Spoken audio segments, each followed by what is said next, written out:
Are you considering a trip to Six Flags Darien Lake? Do you want to know what to expect for your visit to the park? Well, if the answer is yes, you've come to the right place.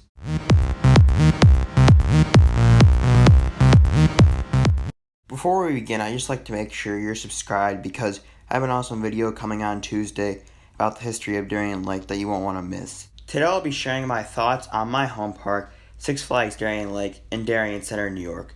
I'll be going over all aspects of the park, including rides and attractions, operations, appearance, food, water park, any other things I find interesting I think you guys should know about. I don't like rating things because that can be misleading, so at the end I'll just get my personal score for the park.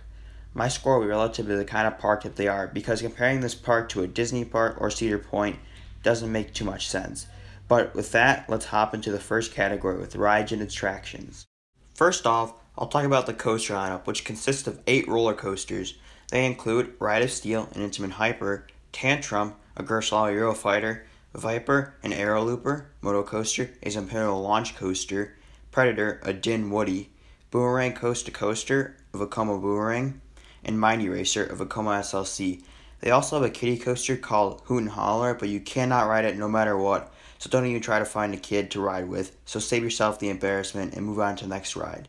Darien Lake has a solid lineup with a good 1-2 punch and Ride of Steel and Tantrum, which I do have reviews for both of these coasters, so check those out if you already haven't. They have 2 good supporting coasters with Viper and Moto Coaster. Predator is rough and has a boring layout. Boomerang isn't horrible, but it's just a classic Boomerang, and Mighty Racer might be the worst coaster I've ever been on, so only ride this if you really want the credit. I'll be doing reviews on the other coasters at the park, so stay on the lookout for those. Some flat rides the park has is Blast Off, a solid SNS drop tower that gives great views of Ride of Steel and Predator.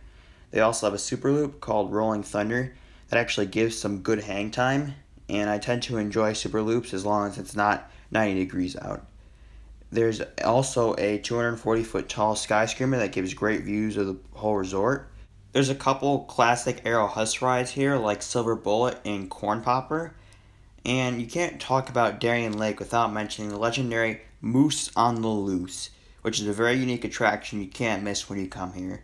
There's a family area near Viper called Rowdy's Ridge, so if you have kids, that's a good area to be in. Overall, Six Flags Darien Lake has a very average lineup of attractions in my opinion. Operations. This is one of the weaknesses at Darien Lake. For starters, every coaster except Tantrum runs only one train because they only have one train. Tantrum and Moto Coaster always seem to have great dispatches. The rest of the coasters seem to have average to poor dispatches. I seem to find that some days the crews are hustling too, and even running to get those trains dispatched, which I can really appreciate. Lines are usually station waits or less on weekdays, and tend to be a little bit longer on weekends. The fly rides always seem to have seats blocked off, so that's an issue that needs to be addressed. People give the operations a horrible reputation, but it's really not a huge issue, just an area to improve on. Park food. Six Flags Darien Lake does pretty average, maybe even above average in terms of park food. One note to make is that this park has very few options on the dining plan, so that's an issue that needs to be addressed. I was impressed with Great Adventures options, but then I realized Darien Lake's options were just really bad. Some highlights for me are the Anchor Bar, which has good classic buffalo chicken wings, Tres Hombres Tacos, which has some good Mexican food that actually has some options for the dining plan. Maria's Italian Kitchen is a sit-down Italian restaurant that has some decent Italian food. There's also Beaver Brothers Cafe that serves breakfast, lunch, and dinner for hotel guests, but you can also go there if you're not staying at the hotel as well. It has a variety of options, so you can't go wrong there.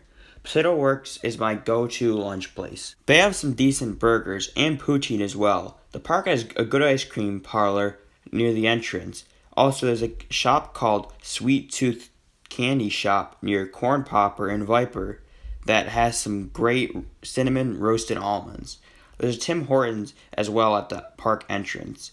Everything else at the park is pretty average, and there's a Subway that isn't on the dining plan at the park as well. I think Darien Lake beats most chain parks in terms of food, but there's still room for improvement. Water Park. Darien Lake has a water park called Splashtown, but is being renamed Hurricane Harbor for the 2020 season. There's a good collection of slides and attractions in the water park. They have some trapdoor slides, a nice tube slide complex, a tornado slide, a mat racer slide, a wave pool, a kiddie play area, a lazy river, and a new slide for 2020 called Wahoo Rave. This water park always seems to be packed. There is almost always at least a 20-minute line for most of the slides. The reason behind that is a lack of staffing and a lack of tubes. I've been on most of the slides at the Swirl City Slide Complex, and there's 4 slides there, but there's usually only one lifeguard running all 4 slides, so the line builds up very fast. Also, before you can even hop into the queue line, you have to wait for a tube, and if people are hawking the tubes, well, you may as well go back in the dry park. I would not recommend visiting the water park because you won't get many attractions done. The mat racer slide is usually an exception, as this slide seems to have the shortest line, so that may be something you want to keep in mind. Park value. The value for this park is dependent on which option you choose.